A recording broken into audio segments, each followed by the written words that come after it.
बहुत समय पहले भारत की धरती पर दो शक्तिशाली राज्य हुआ करते थे, महापुरी और सिंहगढ़।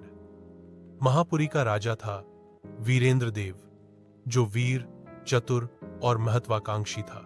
सिंहगढ़ का राजा था सूर्य प्रताप, जो धर्मप्रिय और जनता का प्रिय शासक था। दोनों राज्यों के बीच एक विशाल जंगल और स्वर्ण खानों से भरी हुई पहाड़ियां थीं। यह भूमि इतनी उपजाऊ और धनवान थी कि जो इसे पा लेता वह पूरे क्षेत्र का सबसे बड़ा सम्राट बन जाता। एक दिन महापुरी के दरबार में सभा लगी। मंत्री बोला, महाराज, यदि हमें सिंहगढ़ की भूमि मिल जाए तो हमारा साम्राज्य दोगुना हो जाएगा, हमारी सेना सबसे शक्तिशाली बन जाएगी।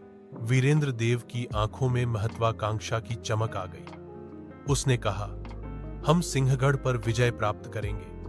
सूर्य प्रताप को घुटनों पर झुकना ही होगा। रातों रात विशाल सेना तैयार की गई। 50,000 सैनिक, हाथी, घोड़े और सबसे बड़ा तोपखाना। सिंहगढ़ के महल में खबर पहुंची, महाराज, महापुरी की सेना हमारी ओर बढ़ रही है। सूर्य प्रताप शांत स्वर में बोला, हम युद्ध से नहीं डरते, लेकिन अनावश्यक रक्तपात भी नहीं चाहते। पहले दूत भेजो, शायद समझौता हो जाए। दूत गया, लेकिन वीरेंद्र देव ने साफ कह दिया, या तो सिंहगढ़ समर्पण करे या विनाश के लिए तैयार रहे। सूर्य प्रताप ने हथियार उठाने का निर्णय लिया। उसकी सेना संख्या में कम थी, लेकिन उनमें साहस और निष्ठा थी। भोर का समय था। दोनों सेनाएं विशाल मैदान में आमने सामने खड़ी थीं। चारों ओर युद्ध के नगाड़ों की गड़गड़ाहट थी। हाथियों की चिंगाड़, घोड़ों की टापें और तलवारों की चमक से आकाश कांप रहा था।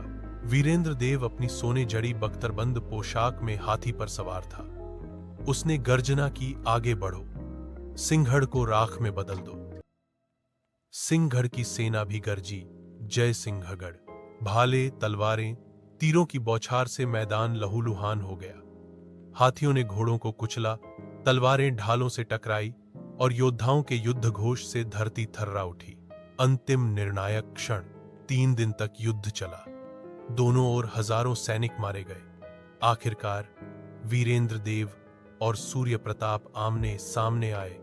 तलवारें भिड़ी, चिंगारियां उड़ने लगी। दोनों में बराबरी की ताकत थी, लेकिन तभी वीरेंद्र देव के गुप्त योद्धा ने पीछे से वार कर दिया। सूर्य प्रताप घायल होकर गिर पड़ा। उसकी आखिरी सांसें चल रही थी।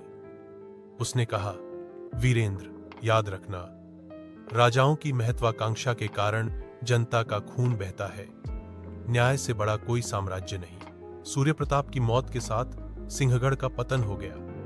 वीरेंद्र देव विजयी हुआ, लेकिन जब उसने अपने चारों तरफ खून से सना मैदान देखा तो उसके मन में शून्यता छा गई। उसने सिंहासन तो पा लिया, पर शांति खो दी।